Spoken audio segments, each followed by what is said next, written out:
For about a year, it's in the back of our minds. Next weekend, we'll probably have a meeting and say, what went well? What didn't go so great? What do we need to change for next year? And we'll start making notes, and this is all the things that we need to keep in mind for next year.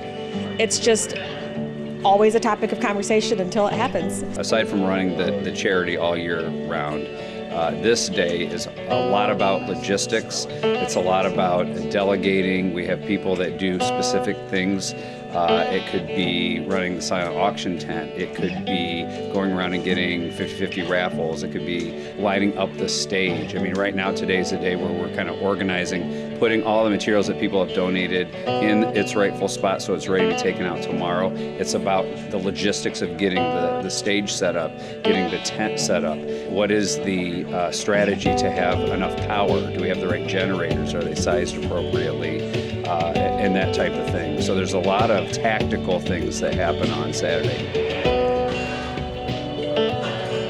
It is really a lot of work that is behind the scenes, behind the curtain.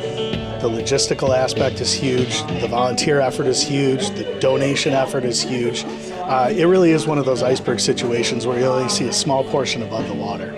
Nicole's a powerhouse. I think she and her team of volunteers, they work endlessly and tirelessly to put this together. I think they make it look easy because there's so many of them, and she does a really good job organizing and directing people. It's a huge event and it takes a lot to put it together.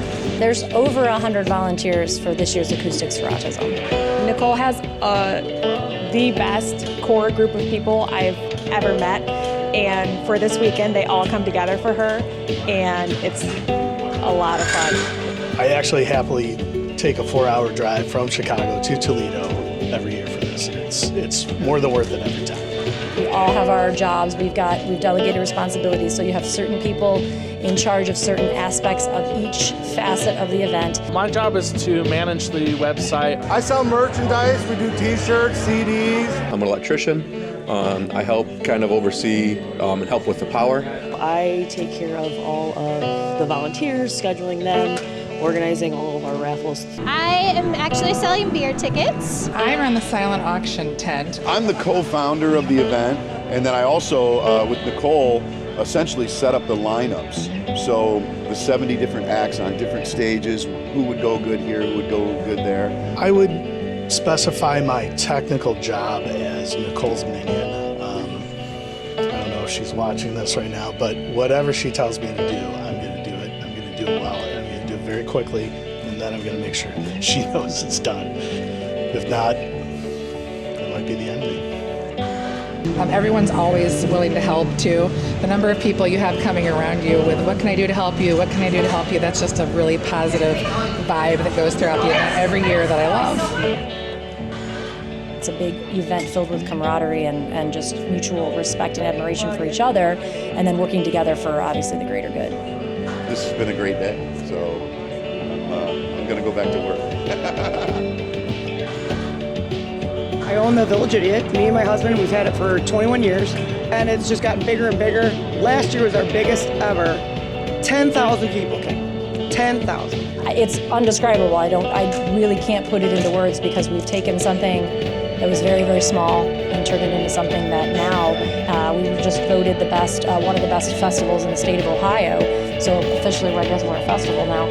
We have 68 bands, I believe, spread out over 7 stages this year. We've added a 7th stage. We'll have the silent auction. We will have 2 giant plastic boxes filled with all sorts of treasures that are part of a raffle. We'll have some $5 raffles. We'll do $50 or 50-50 raffles.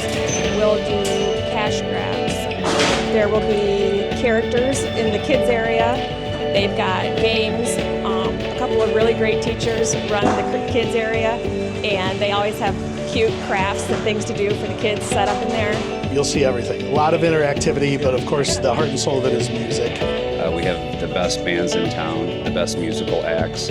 Music. I mean, there's just music everywhere. You won't come here and be bored.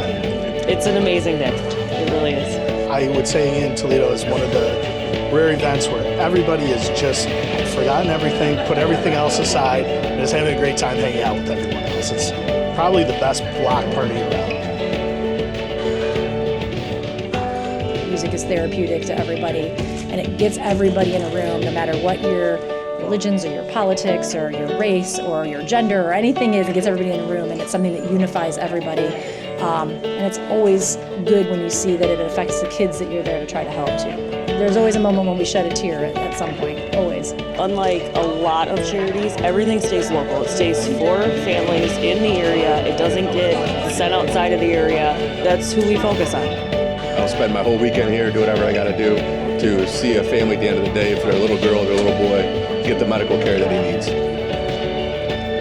There's not a lot of things in this world that warm your heart. You know, this is a good deed, and every musician, every volunteer, every person that puts $5 in a bucket is doing a good deed. And this is one of those things where people just come and they have a good time, and it's for the kids.